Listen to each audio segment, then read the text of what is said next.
Once upon a time, in the life of the universe, there was you, a true, unique life in the vast universe.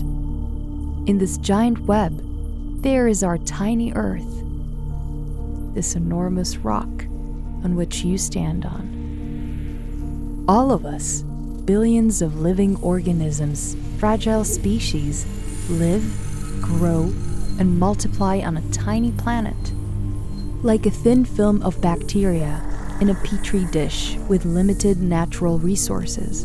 Imagine you put microorganisms on such a plate. They will continue to consume and multiply exponentially until they reach their peak, up until the food runs out and they will suddenly disappear due to lack of natural resources. In this context, how different are we from bacteria? Will we keep consuming natural resources uncontrollably? Will we keep being part of this systemic inequality? 26 people own as much wealth as half of the Earth's population. Imagine 26 people. Simple, isn't it? Even a minibus can accommodate 26 people. Now, imagine 3.8 billion people. It's well above and beyond the Dunbar number and anything you ever imagined. You can't even think of this contrast, no matter how hard you try. This is the systemic inequality, the existential threat to our species. The constant accumulation of wealth which continuously gives more and more power to its owners.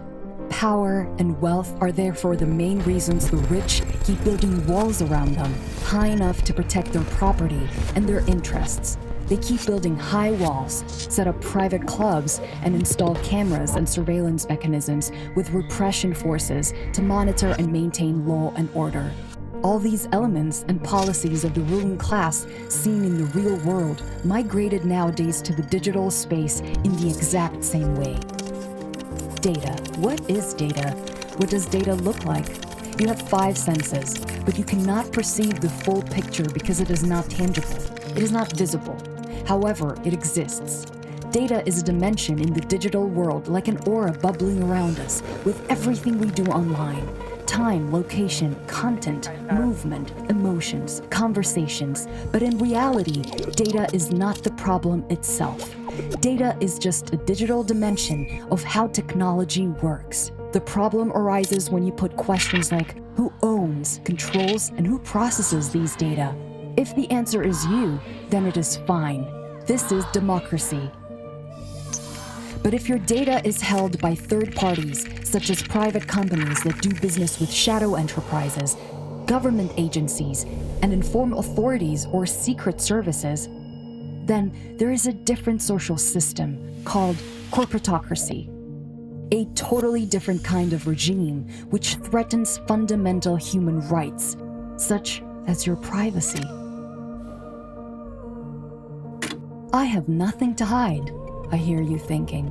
This view is wide off the mark because it is based on the false assumption that there are only 2 kinds of people in the world: the good people and the bad people. It's like saying, I renounce my right to freedom of speech because at this moment I have nothing to say. There are some things we can only share with our doctors, some only with our parents, and some only with our friends. Many of these things would be very embarrassing or even humiliating for the rest of the world to know. But there is another important reason for seeking our privacy, because instinctively, when we are in a place where we think that someone may be watching, our behavior changes dramatically.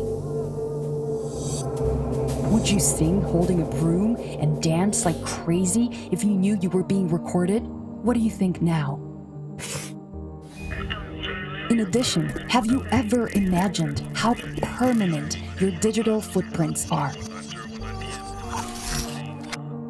Providing featured data in a 3D printer, we can print a cube, 2 by 2 by 2, rounded corners, smooth gray, a bust, big nose, wearing a hat, or a statue.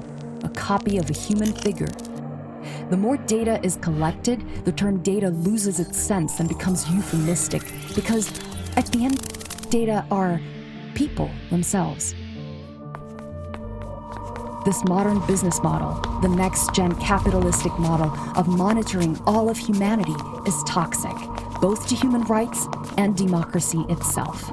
Do you feel now how deeply it invades? Was this compromise in the terms and conditions?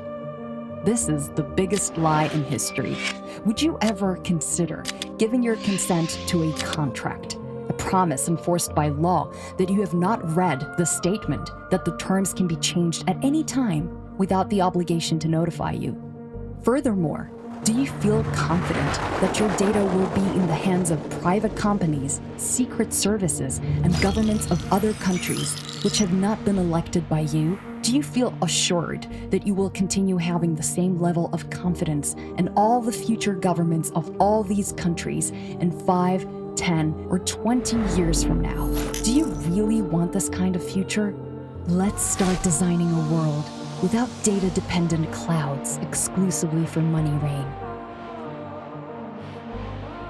Let's go back to you, the magic part of this story, and join a decentralized digital world with social networks, applications and services funded from the commons, respecting the core principles of human rights.